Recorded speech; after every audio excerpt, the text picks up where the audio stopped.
Salón berlinés en la Ninfa Eco.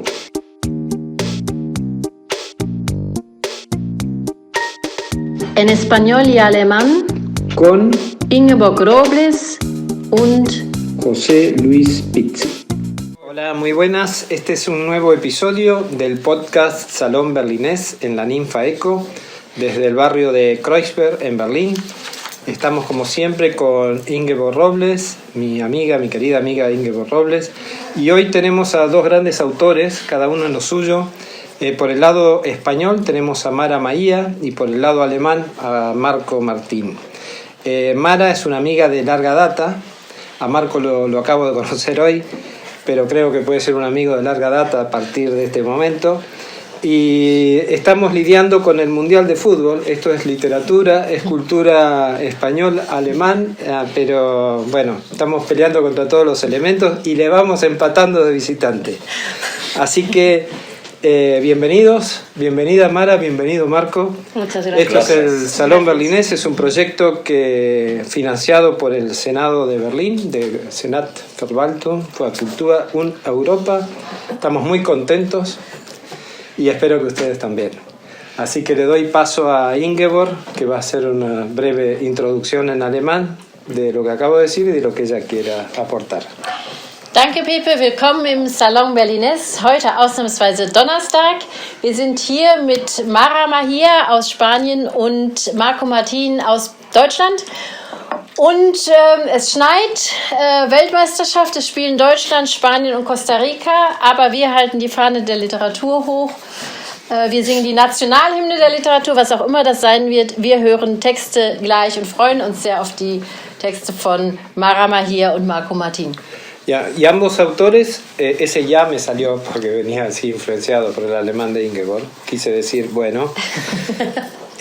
Mara, bueno, ella nació en La Coruña hace unos años y también Marco nació en Sajonia. Ambos son fuera de las urbes, de las capitales de los países donde han nacido, y ambos se han ido de sus lugares y han recalado. En este momento están viviendo ambos en Berlín.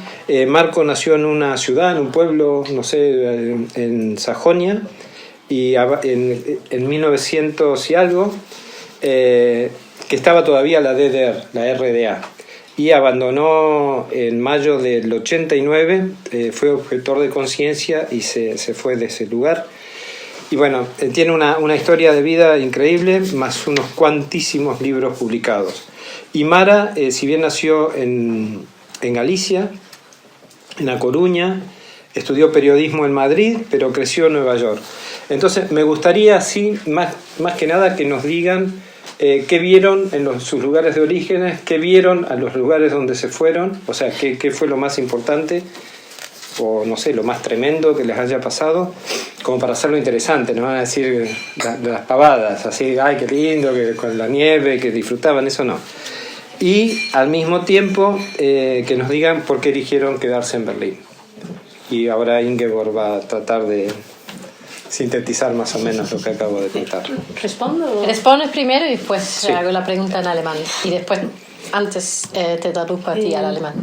Bueno, yo pensé que las preguntas iban a ser fáciles. Te dije que iban a ser locas, pero no locas. Normalmente son muy fáciles, pero para ti especialmente. ¿Qué vieron en el lugar al que me mudé? Primeramente, me mudé a Nueva York, y lo que más me fascinó de esa ciudad es la cantidad de gente de diferentes lugares que conviven en un lugar tan pequeño como Manhattan, y me fascinó los diferentes castellanos que hasta entonces por ejemplo no había oído a nadie de la República Dominicana o de Puerto Rico o de Nicaragua, y de pronto mi propio castellano se enriqueció con todos estos nuevos dejes y con el Spanglish, y bueno, eso es lo que más me fascinó de la ciudad a la que me mudé. Y de Berlín, ¿por qué? ¿Cuál era la pregunta de Berlín? Venías bien.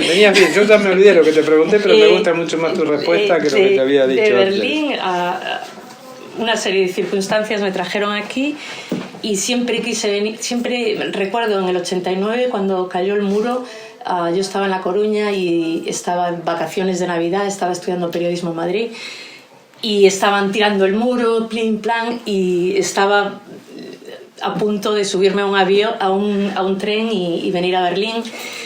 Y bueno, era Navidad y al final me quedé, pero siempre tuve como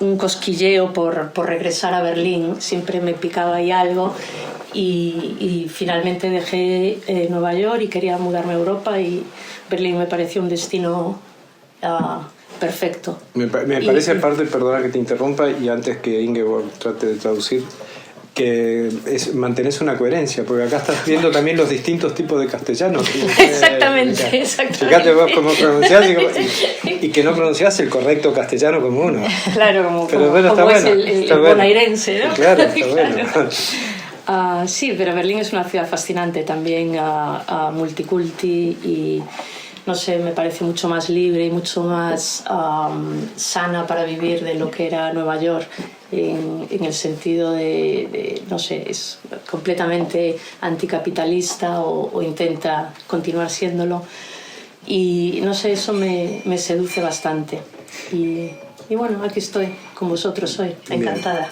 Bien, qué bueno. Ja, ich fasse das auf Deutsch jetzt mal zusammen. Es ging um diese verschiedenen Orte, an denen Mara und später auch Marco gelebt haben. Also Mara kommt ursprünglich aus La Coruña in Spanien und ist dann nach New York gezogen. Und was sie dort sehr fasziniert hat, war eben, dass auf relativ kleinem Raum, also jetzt sie bezog sich auf Manhattan, so sehr unterschiedliche Leute zusammenleben und dass sie so viele verschiedene Spanische, sage ich jetzt mal, kennengelernt hat, die sie vorher noch nie gehört hat. Also sie hatte vorher noch nie das Spanisch aus Puerto Rico gehört oder aus der Dominikanischen Republik zum Beispiel. Und ihr eigenes Spanisch ist dadurch sehr bereichert worden. Und dann ist sie dann nach Berlin gekommen und lernt hier natürlich auch sehr viele verschiedene Spanische kennen, wie Pepe zu Recht sagt. Interessant ist, was sie sagt, im Vergleich zu New York empfindet sie Berlin als doch viel freier und in gewisser Weise auch gesünder, also im Sinne von, dass es antikapitalistischer ist. Ja, und sie ist froh, hier zu sein und bleibt erstmal hier. Marco, die gleiche Frage an dich. Also du bist, wie wir gelesen haben, in Sachsen aufgewachsen und bist dann nach Berlin gezogen, beziehungsweise warst auch in ganz verschiedenen Orten unterwegs, hast viele Orte bereist. Was war für dich das Faszinierendste? Entweder an Berlin im Vergleich zu da, wo du aufgewachsen bist, oder an einem dieser vielen anderen Orte. In Paris hast du, glaube ich, auch gelebt sogar und an den anderen Orten hast du dich eine Zeit lang aufgehalten, darüber auch viel geschrieben.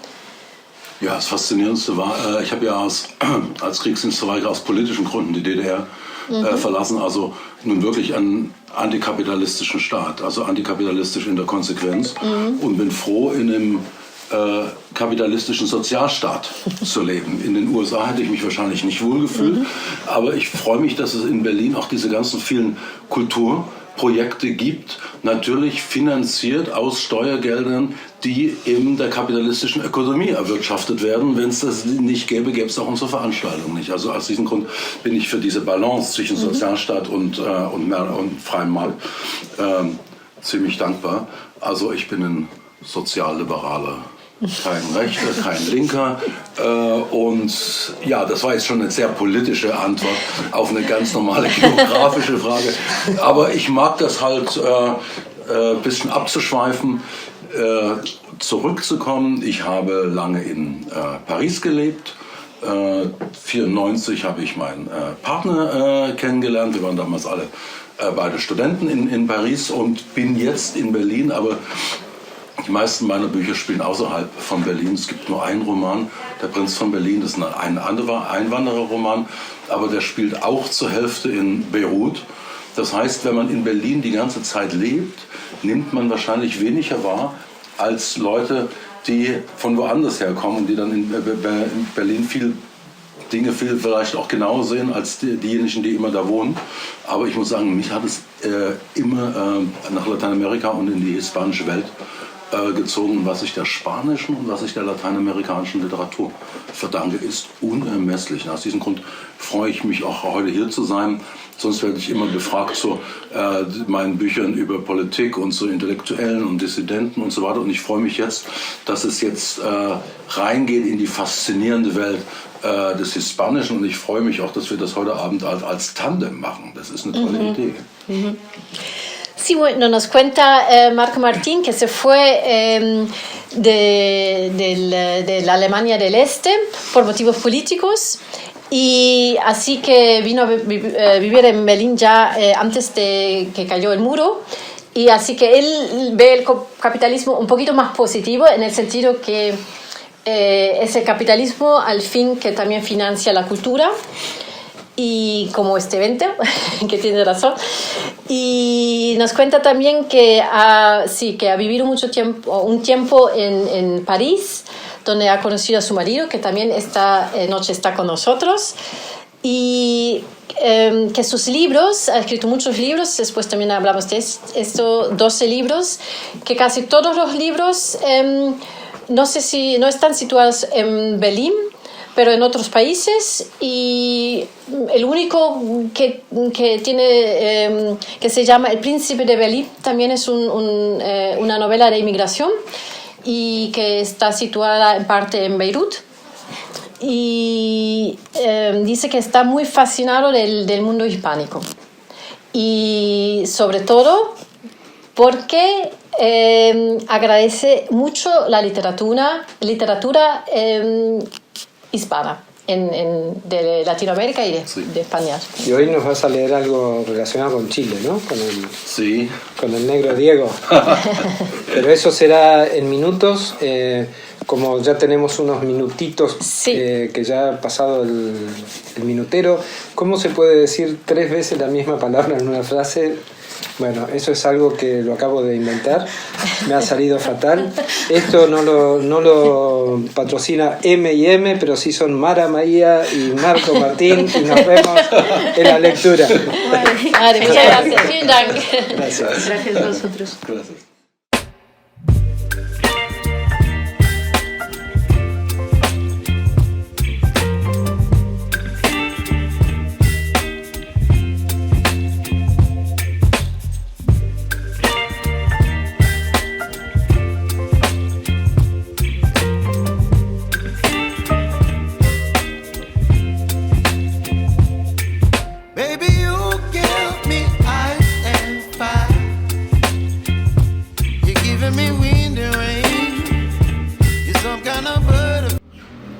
Bueno, bienvenidas a esta nueva emisión del Salón Berlinés, Live Salón, un podcast financiado por el Senado de Berlín, el Senatverwaltung für Kultur und Europa, y hoy tenemos junto a Ingeborg Robles, como siempre, a nuestra querida Mara Maía, que ya hicimos la introducción en lo que va del podcast de este momento, y a Marco Martín. Bienvenidos, bienvenidas, y bueno, un aplauso para ellos. Voy a leer un poco la biografía de cada uno y luego Ingeborg hará lo mismo en alemán. Bueno, Mara nació en La Coruña, estudió periodismo en Madrid, pero creció en Nueva York, donde vivió más de 15 años y donde finalmente entendió el significado de la palabra emigrante. Allí hizo todo tipo de trabajos mientras transformaba su aburrido castellano con grandes dosis de caribeño, escribiendo para varios periódicos latinos. En ese tiempo aprendió que para crear hay que observar, tomarse el tiempo, sentarse y respirar, y sobre todo empujar el lápiz todos los días. Mara lleva escribiendo toda su vida. Empezó con una carta indignada al director cuando tenía 8 años, y continuó más tarde con artículos periodísticos, años de columnas de opinión, y Metro, Subway en Nueva York, Subte diríamos nosotros, libros de cuentos para niños, etc. Ha publicado en inglés con McGraw-Hill, supongo, en la revista McGuffin Magazine. ¡Qué nivel, Maribel! The New York Times, y en español también con McGraw-Hill, Benchmark Education en el diario La Prensa de Nueva York, en Madera Berlín, gran experiencia que hemos compartido con Mara, en New York o en Esferas, supongo que sería de ahí, y en gallego con la revista Luces. Su prosa aparentemente sencilla narra historias cotidianas donde parece que nunca pasaba nada. A través de un lenguaje ligero relata cuentos donde simplemente la naturaleza humana nos hace temblar de emoción. Y escribe siempre con un tocayo mío, su perro Pepe, en Berlín. ¿Ah? Sí. Ella es Mara. Sigo con Marco. Bueno, y Marco Martín, él nació en Sachsen, en Sajonia, y abandonó la extinta DDR en mayo del 89 como objetor de conciencia. No le gusta a los abusadores humanos ni a sus justificadores. Tiene la misma alergia a los eufemistas que a los histéricos. Le gusta escuchar liberal de mierda como si fuera un elogio. Vive en Berlín cuando no está de viaje. Escribe novelas, cuentos y ensayos literarios y políticos. La otra biblioteca, fundada por Hans Magnus Enzensberger, publicó en 2019 las colecciones de relatos Perros Dormidos y La Noche de San Salvador, así como la colección de ensayos Pensamiento Disidente, Viajes a los Testigos de una Época. Marco Martín también ha publicado diarios literarios como Tel Aviv, Schatzketzel und Nussschale, Darin die ganze Welt, Maliba Days, eine südafrikanische Reise y Das Haus in Havana, ein Rapport, que fue nominado para el premio de la Feria del Libro de Leipzig en 2019. Bueno, pavadita de ejemplares literarios nos visitan hoy y vamos a compartir con ustedes. Así que agradecido por todo ello.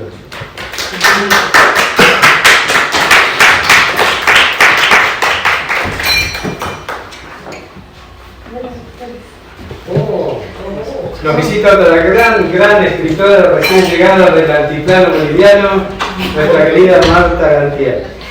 Bienvenida. Llegó con el uso horario del altiplano, pero sentate nomás, tranquilo. Willkommen im Salon Berlin, ausnahmsweise Donnerstag. Wir begrüßen Mara Mahir und Marco Martin.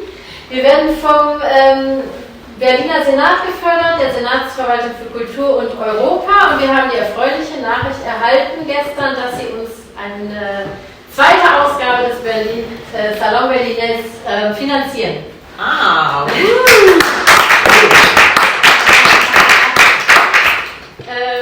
Mahir ist in La Coruña geboren, also in Spanien, beziehungsweise genauer gesagt Galicien. Sie studierte Kommunikation oder Journalismus in Madrid und Amerikanistik in Berlin, hat lange in New York gelebt und dort zum ersten Mal verstanden, was das Wort Immigrant bedeutet.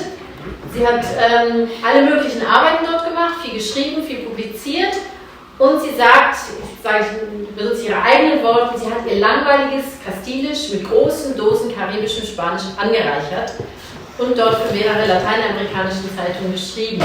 Sie schreibt und zeichnet und malt auch in Berlin. Ich habe auch schon einige Bilder von ihr, die auch viel mit Sprachen arbeitet, und Wortspielen, sehr schön hier in verschiedenen Ausstellungen gesehen. Sie hat wahrscheinlich auch im Dezember eine weitere Ausstellung. Wir kennen sie natürlich auch, vor allem, deswegen ist sie heute Abend hier als Schriftstellerin. Sie hat zuletzt den Roman Secretos, Geheimnisse, publiziert, und La Dueña de Plaza. Marco Martin ist in Burgstedt in Sachsen geboren und erhielt aus politischen Gründen in der DDR Hochschulverbot, war Kriegsverweigerer und ist deswegen 1989 im Mai, also vor dem Mauerfall, in die Bundesrepublik ausgereist und hat an der FU Berlin Germanistik, Politikwissenschaft und Geschichte studiert. Zwischendurch lebte er mehrere Jahre in Paris und er reist häufig, vor allem auch durch allerlei Krisengebiete.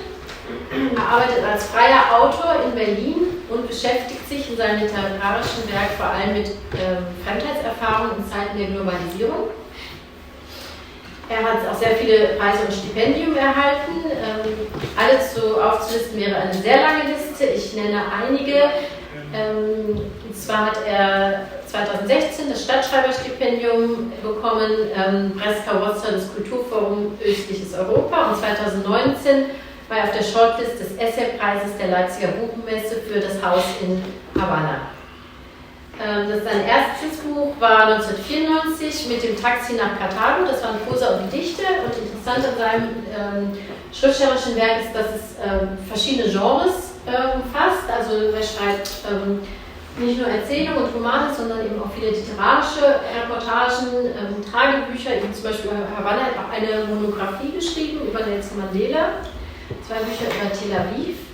Zuletzt sind erschienen Die Unschuldigen von Ipanema und andere Erzählungen, das ist 2021 erschienen bei Palmat Press, und Die letzten Tage von Hongkong, eben auch ein literarisches Tagebuch im Tropenverlag, auch 2021.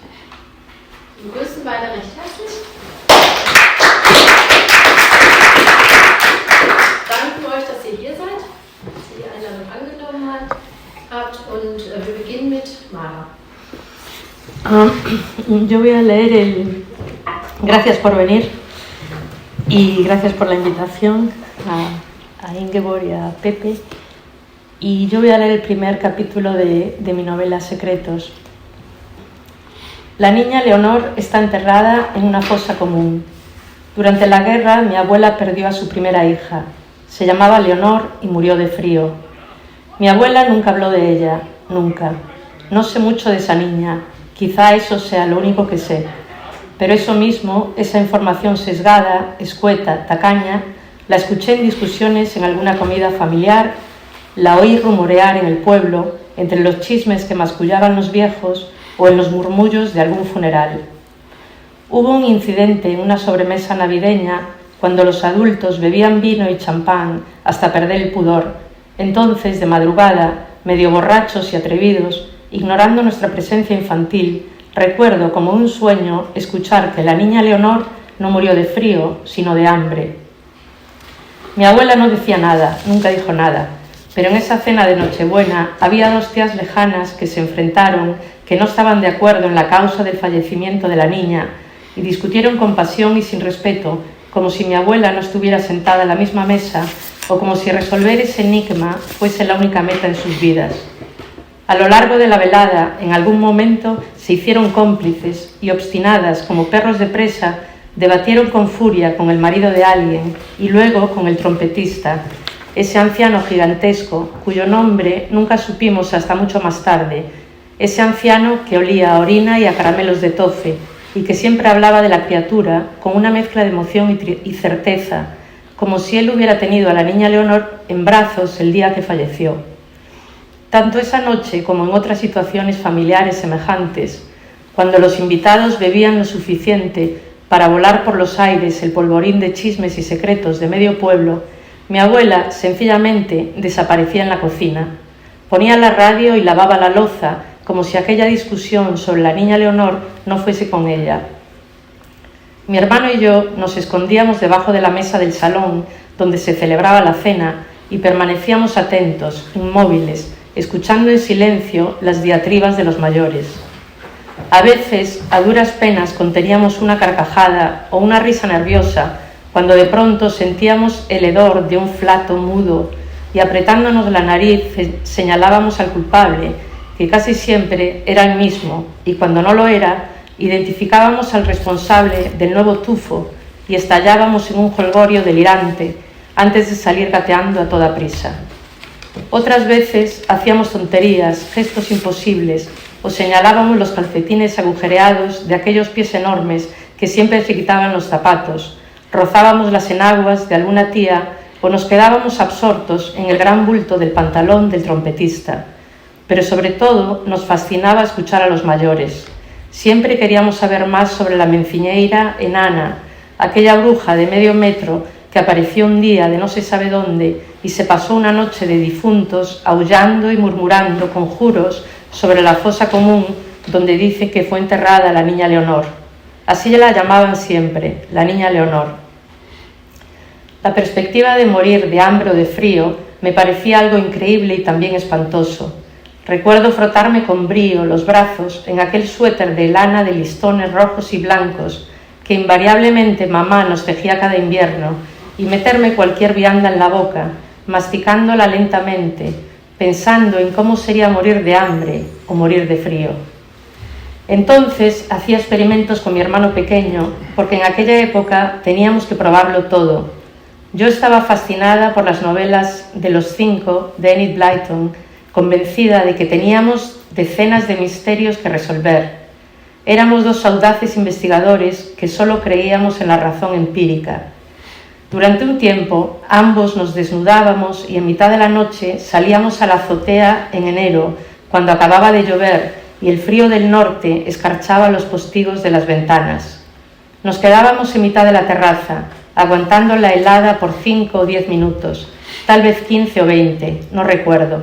Mi hermano siempre corría dentro el primero, pero yo, en cambio, aguardaba un rato más largo, tiritando hasta que todo el cuerpo me agitaba, trastornado e imparable, como si sufriera una sacudida de corriente eléctrica.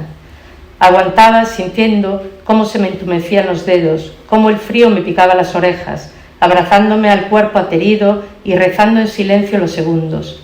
Aguantaba hasta que se hacía difícil respirar y entonces, de un brinco fulminante, corría adentro y, haciendo piruetas para conjurar el frío, nos metíamos en mi habitación, castañeteando bajo las mantas, en la misma cama, en mi cama, lo que estaba prohibidísimo, y comentábamos con todo lujo de detalles cómo habría sido la muerte de la niña Leonor.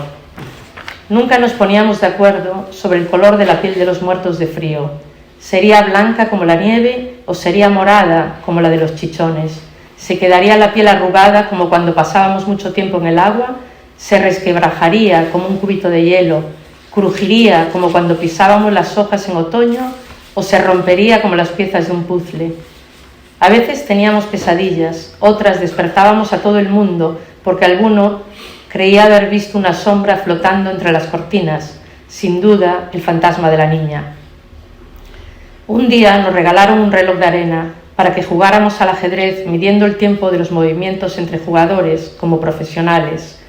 Resultó ser un reloj de arena de 15 minutos que no tenía nada que ver con el ajedrez, pero que igualmente nos embrujó. Era un artefacto solemne y misterioso. Estaba montado sobre 4 postes de madera de cerezo que se podían desencajar para abrir el reloj por la parte superior.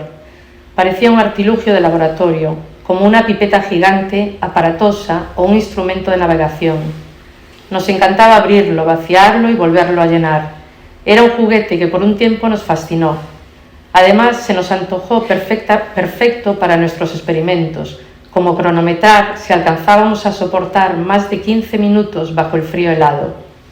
Ese reloj de arena se atascó una noche invernal y mi hermano casi muere de pulmonía.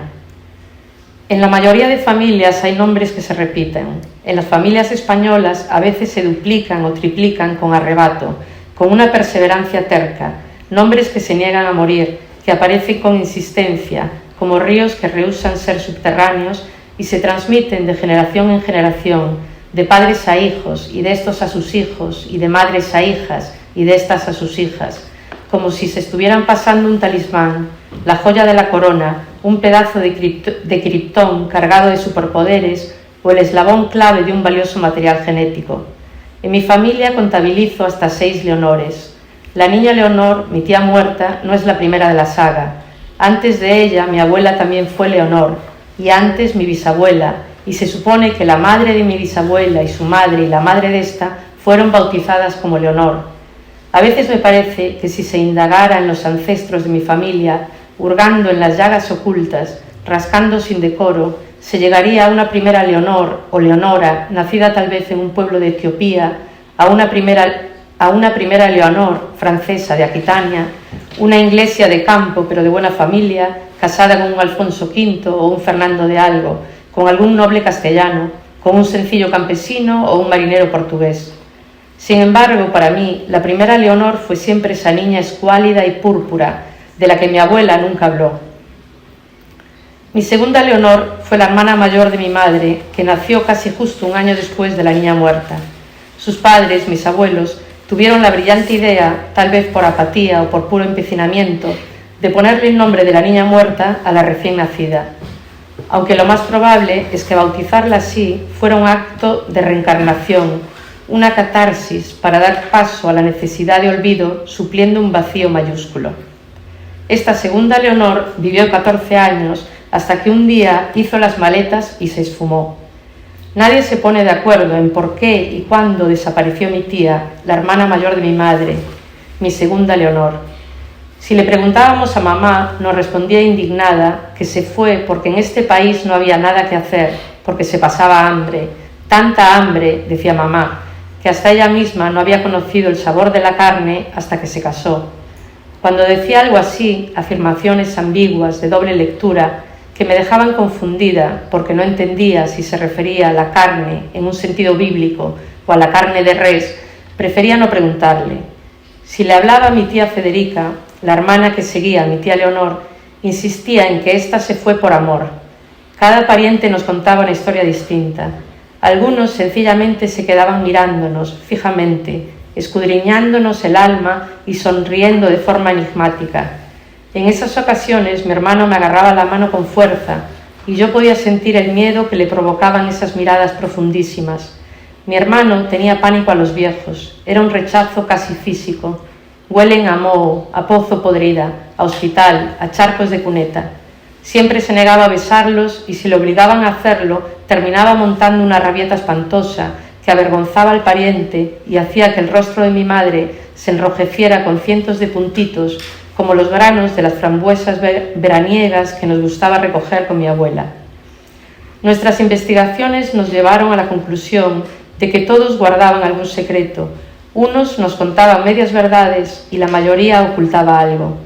Nadie parecía ponerse de acuerdo sobre por qué se fue mi tía Leonor, pero el consenso general coincidía en que nunca regresó. Lo único que averiguamos fue la historia oficial o la historia maquillada de nuestra familia, que Leonor, mi tía segunda, emigró a América cuando tenía 14 años porque sus padres la enviaron lejos para que no se quedara embarazada del hijo de un militar franquista. Cuando mi madre sufría de ansiedad y de jaquecas y era más que generosa con Octalidón y los tranquilizantes, me dijo entre risas y atropellos que su hermana mayor, Leo, mi tía segunda, y aquel chico estaban muy enamorados. Me dijo que aquel joven, hijo de un alto militar, que tenía más muertos a sus espaldas que el matachín oficial del pueblo, la amaba de verdad, que se querían casar y que apestaban a amor, que todo el pueblo lo sabía y que por eso tía Leonor se fue, por eso le hicieron irse. Un amor así no se puede esconder. También dijo que poco después de que la tía Leonor se fuera, la madre del muchacho murió, desapareció o se fugó con alguien. Y el chico, su hijo, entró en un hoyo oscuro y profundo, se volvió sombrío, huraño, extraño, y no tardó en alistarse en el ejército, y al igual que la madre, se desvaneció. Esos días en que mi padre viajaba durante semanas, mi madre nos berreaba secretos a pleno pulmón, como si las drogas de prescripción facultativa le eliminasen no solo la jaqueca, sino también el recato, y se olvidara de cerrar el baúl de los secretos, de las historias de familia, de las historias prohibidas, y se le abriera el corazón y la razón. Éramos niños, y mis recuerdos de aquellos años son fantasmagóricos, nebulosos. Los días siguientes, cuando mi madre amanecía, casi perdía la memoria, lo recordaba todo turbio, sonidos deformados de lo que había dicho, y cuando yo le preguntaba, negaba sus palabras con rotundidad. Tu tía se fue porque éramos pobres y por eso no volvió. Alguna vez intuí en ciertos gestos y miradas encubridoras que la joven Leonor ya estaba embarazada cuando se subió a aquel barco. Sin embargo, nunca confirmé esa información. Nadie en la familia quiso tener la responsabilidad de pintarle un marco vergonzoso a aquel único retrato de una niña de 14 años de vientre un poco hinchado, seguramente embarazada del hijo veinteañero de un general franquista. Me hubiese gustado saber la verdad de esta historia, igual que me hubiese gustado saber la verdad de la enorme cicatriz que mi madre tenía detrás de la oreja derecha, cuyos orígenes variaban más que las predicciones atmosféricas. El pueblo entero parecía tener una opinión sobre el asunto. Se cayó de la bicicleta cuando era niña. Tu madre se cayó del burro del cartero. Tropezó por las escaleras de aquella casa angosta donde vivieron. La empujó una niña en la escuela, fue sin querer. Tu madre se cayó por una ventana. La lanzaron. No, no, no. Vuestra madre es la hija de la Leonor. Vuestra madre estuvo en el hospital con un tumor maligno, grande como un melón. Se lo quitaron y le pusieron una cremallera en la cabeza por si le crecían más. Se lanzó desde un trampolín. Vuestra madre en la playa, se estrelló en la playa, se cayó contra las rocas mientras recogía mejillones. ¿No te acuerdas cómo sangraba? Se subió a un manzano, se rompió una rama y cayó como una fruta madura. Vuestra madre en un accidente de moto con un novio que tuvo antes de conocer a tu padre. Aquel chico iba bebido. Salió volando desde un columpio loco. Fue de una caída. Demonios, que siempre habéis de saberlo todo. Algunas familias heredan secretos con la resignación con las que otras heredan ojos azules, negros, taras genéticas o enfermedades mentales. Nuestros apellidos son pesados, acarrean docenas de enigmas, de malentendidos, de incógnitas, de habladurías, de leyendas, de migrantes honrados y anónimos, de respuestas silenciosas, de cicatrices mal curadas, de culpas invisibles y de preguntas nunca formuladas, cuentos de villanos y de héroes desconocidos. Historias ancestrales, vivas desde el principio de los tiempos, desde la primera Leonor, que debió parir a gritos a la segunda Leonor, y así, durante siglos, para llegar hasta mi madre, que inconsciente o inconscientemente se cargó de un plumazo una tradición atávica que sus antepasados habían tardado siglos en construir. Mi madre no me bautizó Leonor, mi tía Federica no tuvo hijos, la tía Leonor, la segunda que se fue a América, después de una década dejó de escribir, desapareció convirtiéndose en el último nombre, el último eslabón de una saga de Leonores que parecía infinita. Jamás supimos si esta tía Leonor, la americana, tuvo hijos, a qué se dedicaba, si fue feliz o si aún vive. En aquella época emigrar era irse a otro planeta. Al cumplir 78 años, el único deseo de mi madre era ver de nuevo a su hermana mayor. No la había visto desde hacía más de medio siglo. Cuando mi tía Leonor se fue, mi madre tenía 12 años, y si hoy su hermana siguiera viva, tendría 80. Mi madre me llamaba por teléfono todos los domingos a las 10 de la mañana, mi mañana, cuando en España eran las 4 de la tarde y en Nueva York las 10.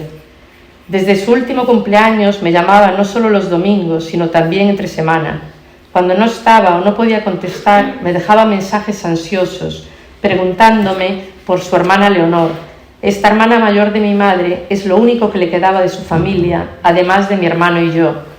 Cuando murió la tía Federica y mucho después de la muerte de papá, mi madre me confesó que el día que su hermana mayor se fue, le juró que regresaría y que le traería un acordeón. Así supe que mi madre tocaba el acordeón, uno viejo y ajado que mi abuelo se había encontrado en la basura en la que buscaba cartones para reciclar. Entonces la palabra reciclar no existía, pero mi abuelo fue un precursor, quien imagino que un día se encontró un acordeón medio roto, lo pegó y recompuso como pudo y se lo regaló a su hija pequeña. Mi madre me dijo que el día que su hermana se fue, rompió una hucha de barro, una hucha sucia con forma de cerdo extraño, y le dio todo el dinero que contenía, para que me traigas un acordeón. Pero su hermana mayor nunca regresó y mi madre se pasó años esperando por su acordeón. Cuando el viejo instrumento que tenía empezó a respirar como una ballena con el espiráculo atorado, ya no volvió a tocar más. Hace solo unos meses que descubrí con gran sorpresa que una vez mi madre tuvo algún talento para la música. En una foto amarillenta, que en otro momento habría sido en blanco y negro, aparece una niña con un acordeón enorme. La cabeza de la cría apenas se distingue, solo sus ojos, su cabello, sus brazos y sus manos de dedos infantiles, estirados al máximo para alcanzar las teclas. Hasta hace muy poco nunca supe que esa niña era mi madre.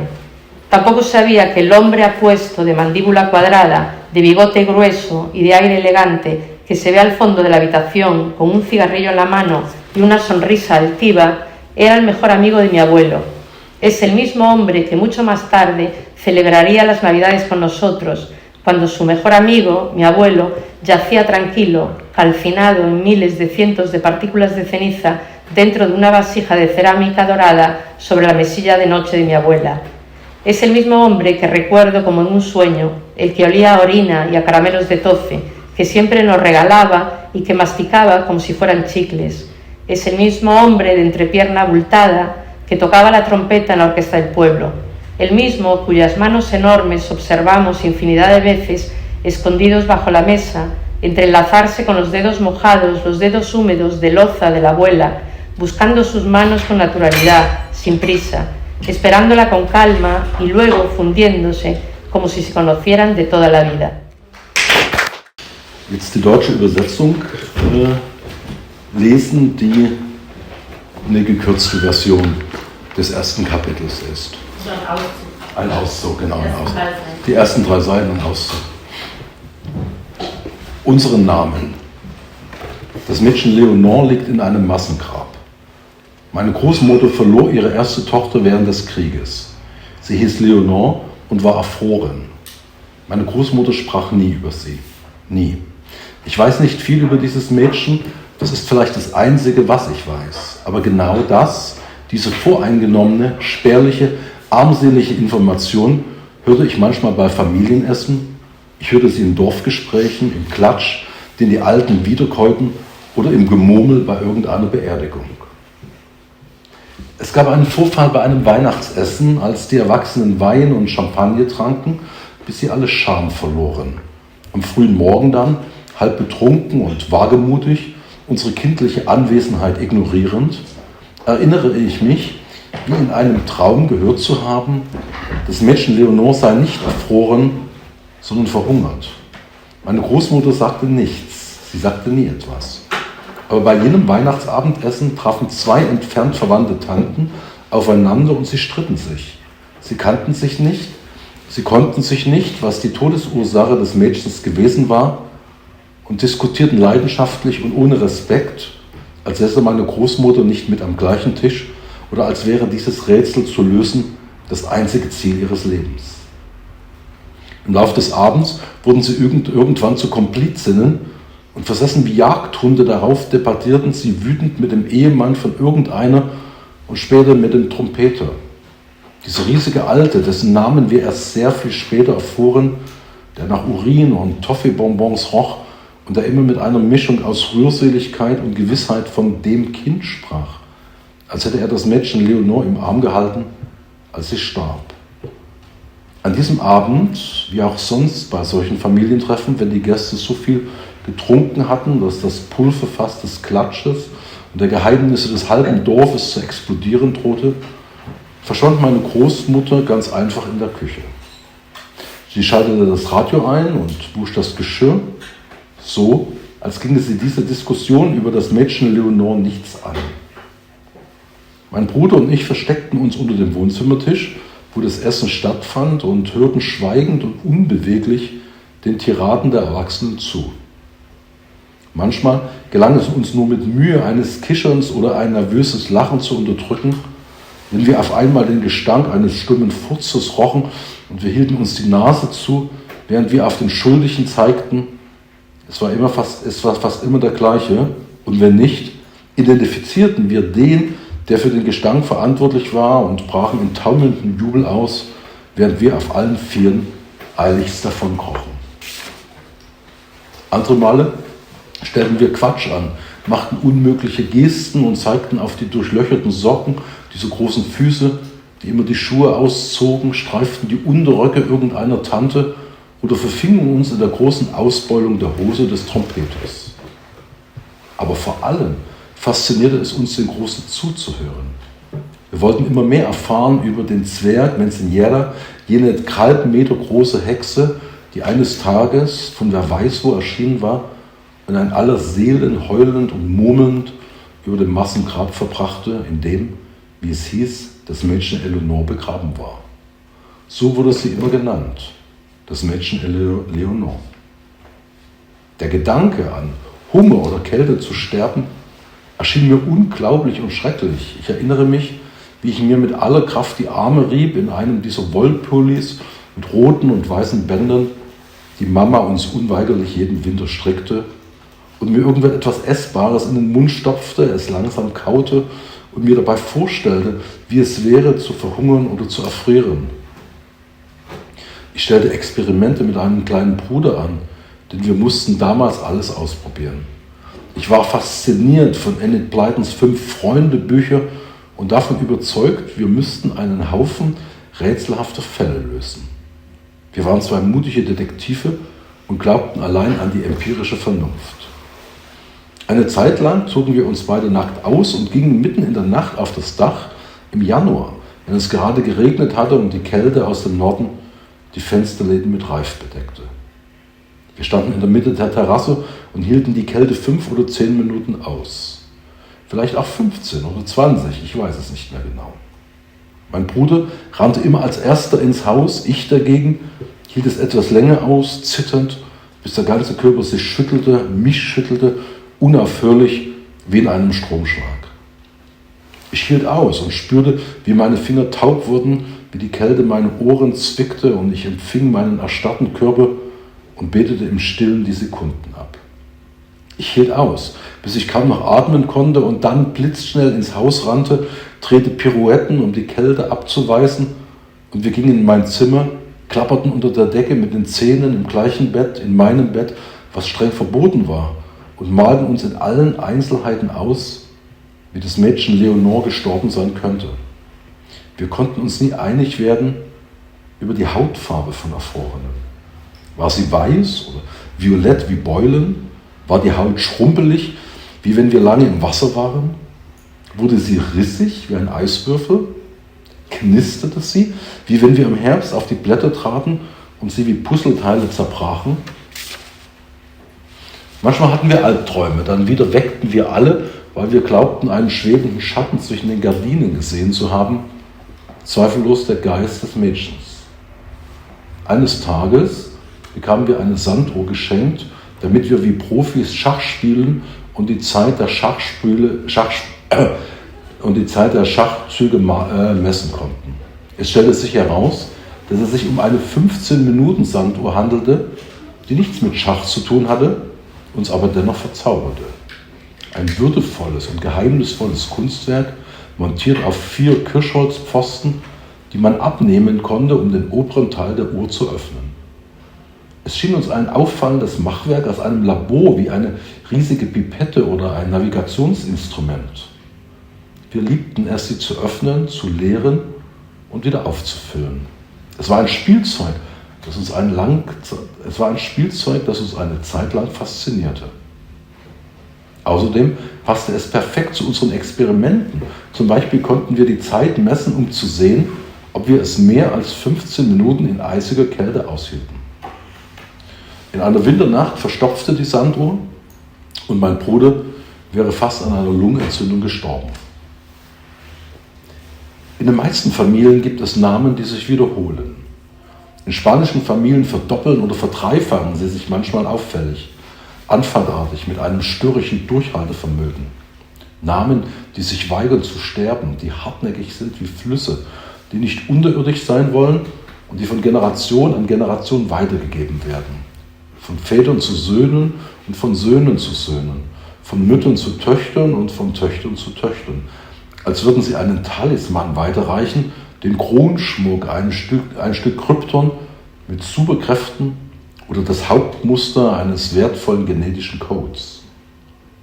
In meiner Familie zähle ich bis zu 6 Leonoren. Das Mädchen Leonore, meine tote Tante, ist nicht die erste in der Familiensaga. Vor ihr gab es schon meine Großmutter Leonore und davor meine Urgroßmutter und ihre Mutter und deren Mutter, und sie alle waren auf den Namen Leonore getauft. Manchmal glaube ich, dass man, wenn man die Vorfahren meiner Familie erforscht, in den verborgenen Wunden herumwühlt, schamlos abkratzt, eine erste Leonore oder Leonora findet, die vielleicht in einem Dorf Äthiopiens geboren ist, eine erste Eleanor, Französin aus Aquitanien, eine englische vom Land, aber aus guter Familie, verheiratet mit einem Alfons V. oder einem Ferdinand von irgendwas, einem kastilischen Adligen, mit einem einfachen Bauern oder portugiesischen Seefahrer. Für mich jedoch war die erste Leonore immer dieses dürre, lila Mädchen, von dem meine Großmutter nie sprach.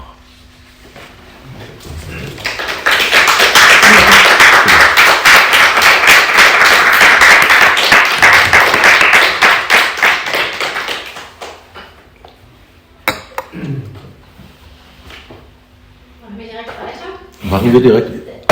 Warum könnte ich Wasser. Ich habe auch Hustenbonbons. Ja, die habe ich auch dabei. Okay. Aber ich bin nicht so multitask, lutschen und dann sprechen und Wasser. Einfach Wasser. Nö, Wasser ist okay. Also nochmal vielen Dank für die einführenden Worte. Eine kleine Korrektur, das kommt interessanterweise oftmals bei Vorstellungen. Er hielt viele Reisestipendien. Nein, das ist anscheinend sozusagen schon internalisiert, also dass Schriftsteller, besonders in Deutschland, nur auf den Weg machen, wenn sie subventioniert werden und Stipendien bekommen. Bei mir sind es 2 gewesen und ich bin relativ unbescheiden stolz drauf, dass ich auch ohne Stipendien abenteuerlich Rucksack über die Schulter durch die Welt gekommen bin und nicht nur von Goethe-Institut zu Goethe-Institut auf dem Podium rumgelungert habe. Also, es war heute, Dankeschön, gar nicht so leicht oder als ich die Einladung bekommen habe, war es gar nicht so leicht zu wählen, aus welcher Erzählung ich ein kleines Stück vorlese, also ein kleines Stück. Viele meiner Erzählungen spielen in Lateinamerika und ich war mir nicht sicher. Und da es ja eigentlich für ein paar Tage früher konzipiert war, wäre unter den Gästen gewesen meine liebe Autorin, Freundin Patricia Certa aus Chile. Und ich habe ihr vorher gesagt, ich lese was aus Chile, obwohl Chile gar nicht das Land meiner Präferenz ist. Das ist mir so ein bisschen zu still, zu homogen. Aber ich habe mir gesagt, ich lese was aus Chile und heute ist sie nicht da, weil sie Fußball guckt. Ich lese aber heute trotzdem was aus Chile. Und macht das, Sie haben es erwähnt, mit einem kleinen Gruß gegen Himmel oder wo auch immer hin, denn ohne Hans Magnus Enzensberger und ohne seine Idee, sowas Zauberhaftes auf die Beine zu stellen wie die andere Bibliothek, gäbe es insgesamt 3 meiner Bücher, die dort erschienen sind, nicht. Also Gruß an den großen Hans Magnus.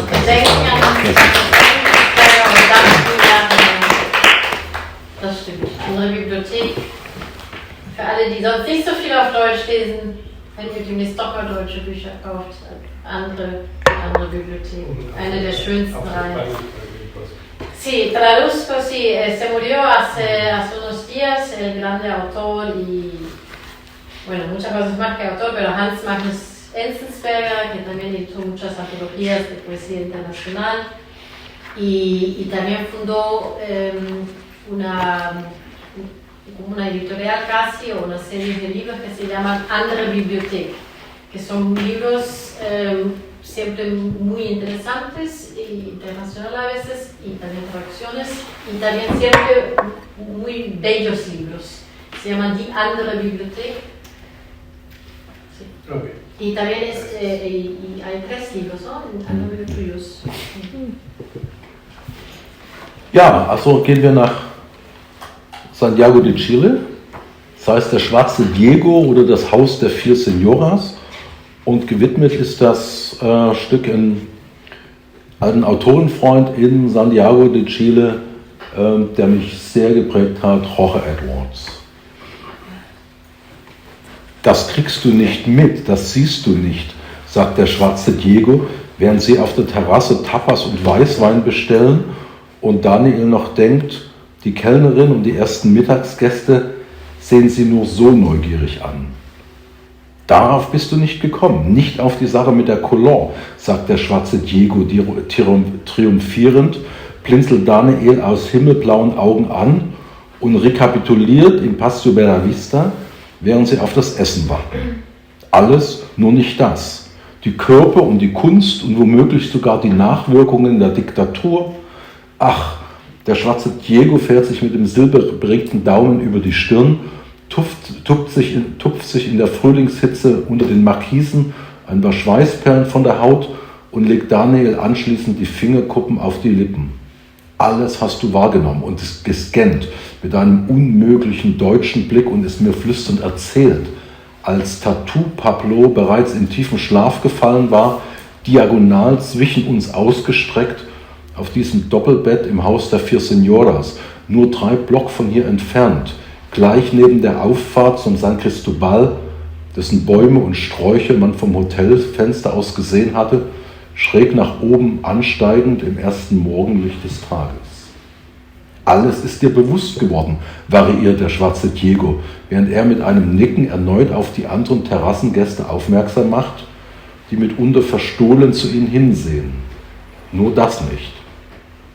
Vor der Statue Präsident Allendes, derart fest in heroische Bronze gegossen, dass auch seine Füße in einem einzigen immobilen Guss stecken und sich nicht bewegen können, während er doch vorbei am Präsidentenpalast der Moneda so ins Blaue, ins Rote hineinzuschauen, hinauszuschreiten scheint, von dieser unfreiwilligen Symbolik dann zurück ins heruntergekommene Haus 282 Bella Vista, wo du die seltsamen horizontalen Wolkenstores, schmuddeliger weißer Stoff, an der Decke über dem Swimmingpool genauso wahrgenommen hast, wie die merkwürdig zerzausten, an den Flügeln beschnittenen Papageien in der Voliere dahinter.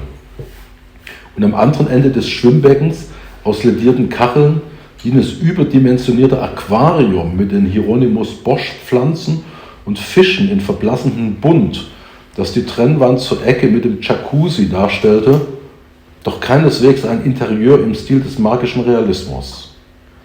Schließlich hatte dir schon am Vormittag dein alter Freund Jorge Edwards in seiner Stadtwohnung drüben unterhalb des Hügels von Santa Lucia plausibel erklärt, dass diese Romangattung in Chile nie wirklich populär geworden war, nicht hier im Lande von Recht und Ordnung, dessen blutiges Intermezzo durch den General mit der dunklen Sonnenbrille ebenfalls nicht wahnsinnig, sondern im Gegenteil äußerst rational organisiert war. Siehst du, sagt Diego und kostet das Schlückchen Cabernet, mit dem ihm gerade die Kellnerin das Glas gefüllt wird. Kostet und kostet den Moment aus. Ja, gewiss, doch, por qué no? Siehst du, wiederholt er, als sich die Kellnerin leicht irritierend entfernt hat und sie beide anstoßen. Aus allem hast du deine Schlüsse gezogen, sogar aus dem Nichtvorhandensein von Rückzugskabinen im heruntergekommenen Haus 282. Hast die mit Nebel und Samengeruch gefüllten Dampfräume und die Trockensauna mit dem nassen, modrig riechenden Holz inspiziert.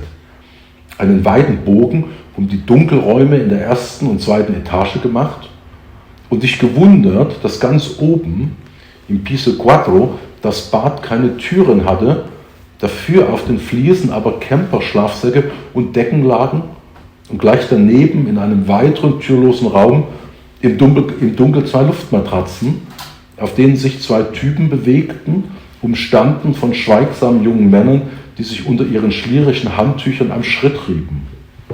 Und weil das alles so war und aus der Kabine des Masseurs darüber hinaus laut scheppernde Latino-Pop klang, die von Stampfen untermalte Stimme Gloria Trevis, fragtest du dich, ob dein guter alter Freund Jorge Edwards, Liebhaber der Frauen von Havanna bis Santiago, nicht zu vergessen seine 70er Jahre am Muren in der Berliner Mommsenstraße, ob also der wissende alte Erotiker, der sich einst mit Castro ebenso wie mit Pinochet, dem Mördergeneral, verdorben hatte, nicht womöglich auf dem Holzweg war mit seiner Botschaft, es lohne sich nicht, in Chile nach dem Realismo Magico zu suchen.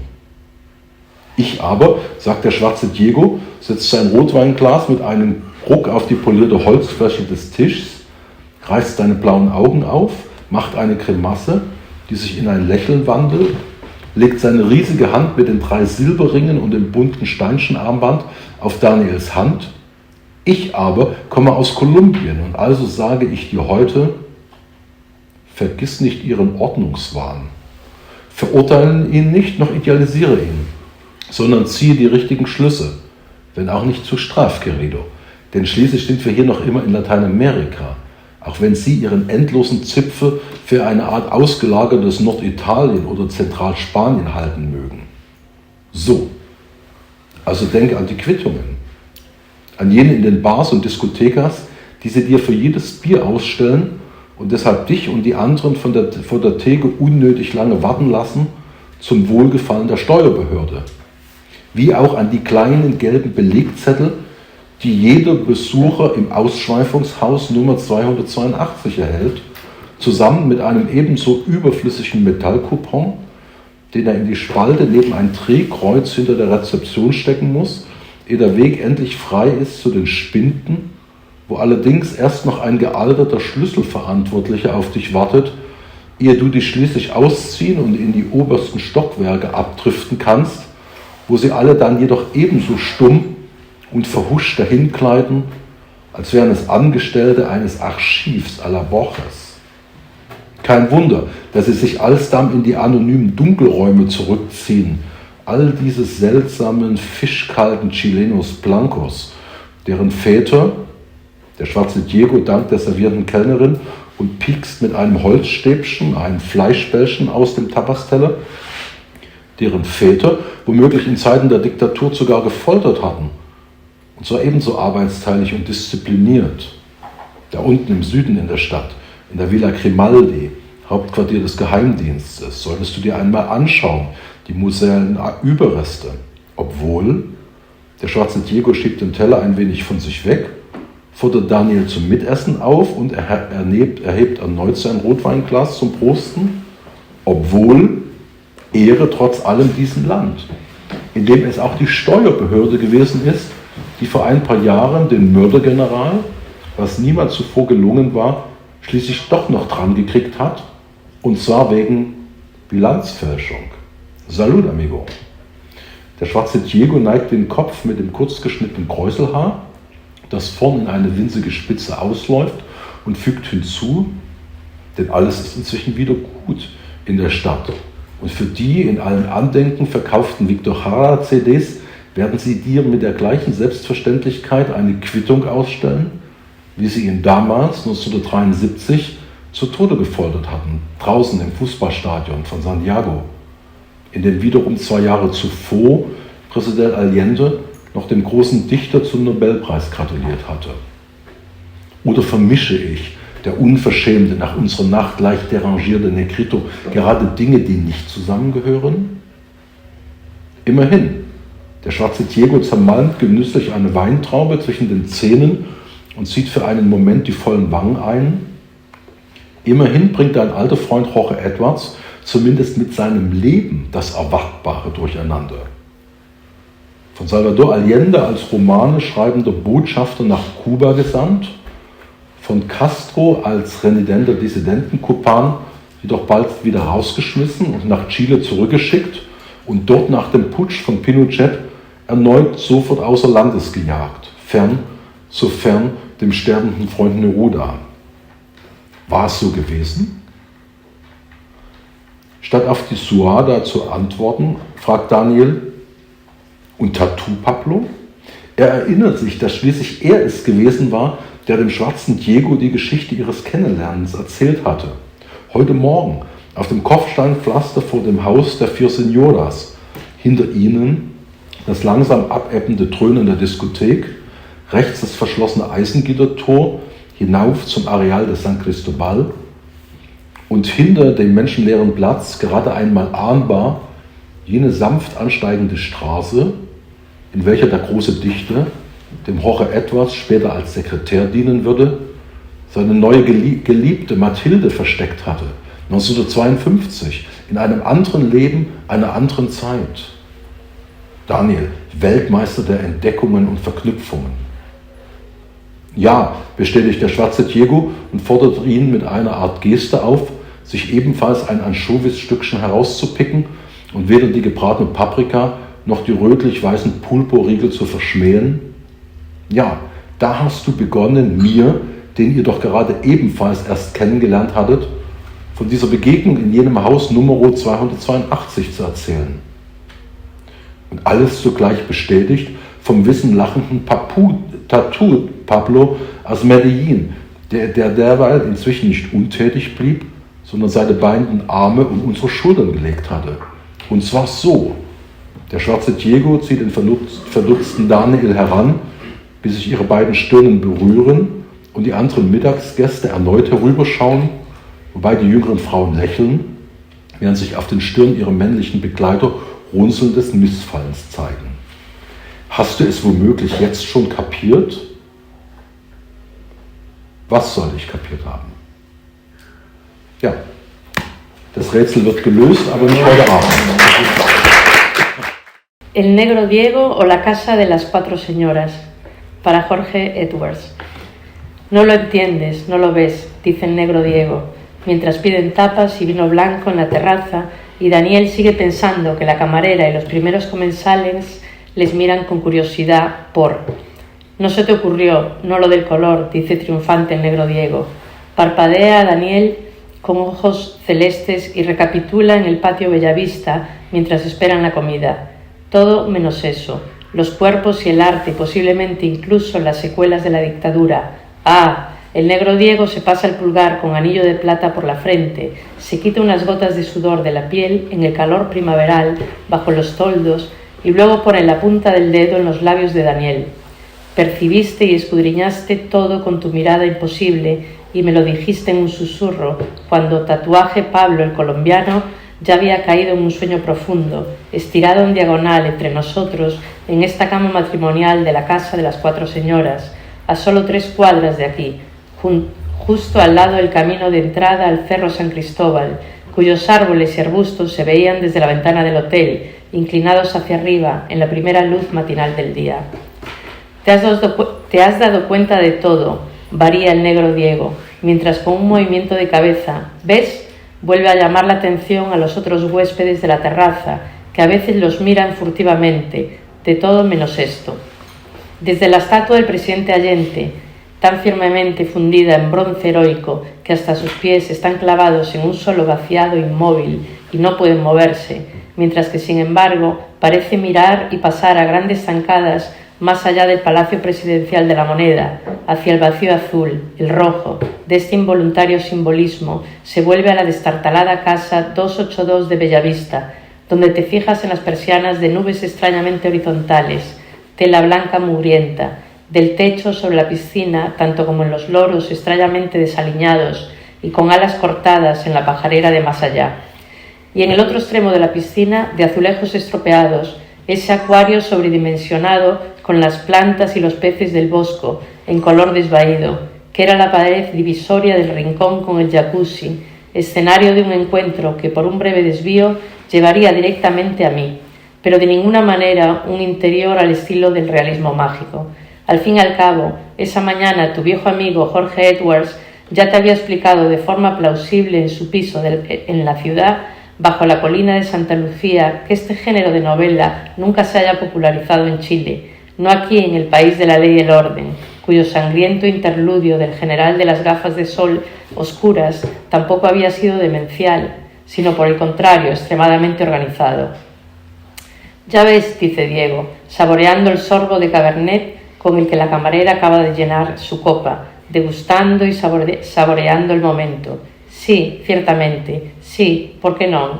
Ya ves, repite, cuando la camarera se ha alejado ligeramente irritada y ambos chocan las copas, has sacado tus conclusiones de todo, incluso de la inexistencia de cabañas de retiro en la destartalada casa 282. Inspeccionaste las salas de vapor llenas de vaho y olor a semillas y la sauna seca con su madera húmeda y de olor a moho. Dejaste de lado las habitaciones oscuras del primer y segundo piso y te preguntaste por qué el baño de la parte superior, en el piso 4, no tenía puertas, pero había sacos de dormir y mantas en las baldosas. Y justo al lado, en otra habitación sin puerta, en la oscuridad, 2 colchones de aire en los que se movían 2 tipos, rodeados de hombres silenciosos que se frotaban la entrepierna bajo sus toallas rayadas.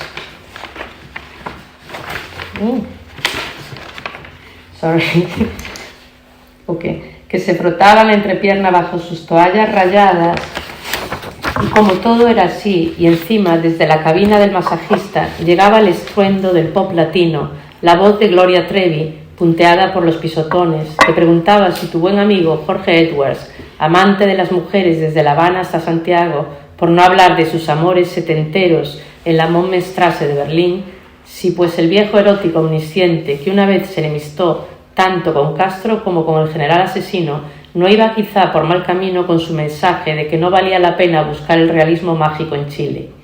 Pero yo, dice el negro Diego, dejando su copa de vino tinto sobre la superficie de madera pulida de la mesa de un tirón, ensanchando sus ojos azules, haciendo una mueca que se convierte en sonrisa y colocando su enorme mano con los 3 anillos de plata y la pulsera de piedras de colores sobre la mano de Daniel. Pero yo soy de Colombia y por eso te lo cuento hoy. No hay que olvidar su manía por el orden. No lo condenes ni lo idealices, pero saca las conclusiones correctas, aunque no muy ajustadas, querido, porque al fin y al cabo aquí seguimos en América Latina, aunque ellos pueden pensar que su interminable punta es una especie de norte de Italia o centro de España externalizado.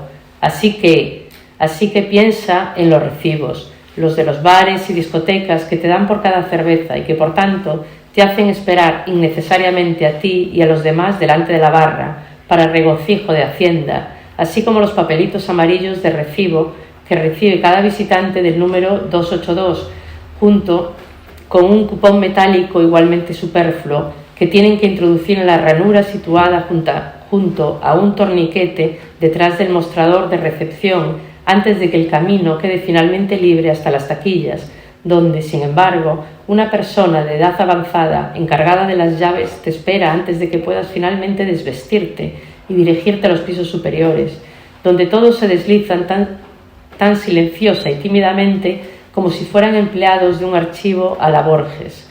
No es de extrañar que luego se recluyan en los anónimos cuartos oscuros, todos estos extraños chilenos blancos fríos como peces, cuyos padres, el negro Diego da las gracias a la camarera que le sirve y coge una albóndiga del plato de tapas con un palo de madera, cuyos padres incluso pueden haberles torturado en los tiempos de la dictadura, con la misma división del trabajo y la disciplina, allí abajo, en el sur de la ciudad, en la Villa Grimaldi, sede del servicio secreto.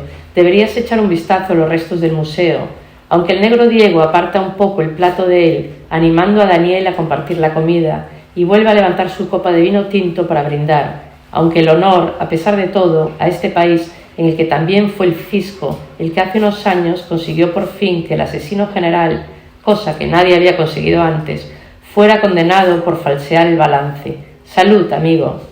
El negro Diego inclina la cabeza con el pelo rizado de corte corto que termina en una pequeña punta en la parte delantera y añade: ahora todo ha vuelto a estar bien en la ciudad y te darán un recibo por los CD de Víctor Jaras que se venden en todas las tiendas de recuerdos con la misma naturalidad con la que lo torturaron hasta la muerte en 1973, a la salida del estadio de fútbol de Santiago, donde 2 años antes el presidente Allende había felicitado al gran poeta por su premio Nobel.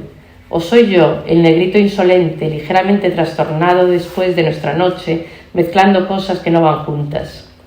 De todos modos, el negro Diego hace crujir una uva entre sus dientes con fruición y mete las mejillas llenas por un momento. Tu viejo amigo Jorge Edwards al menos se está metiendo con lo esperado con su vida.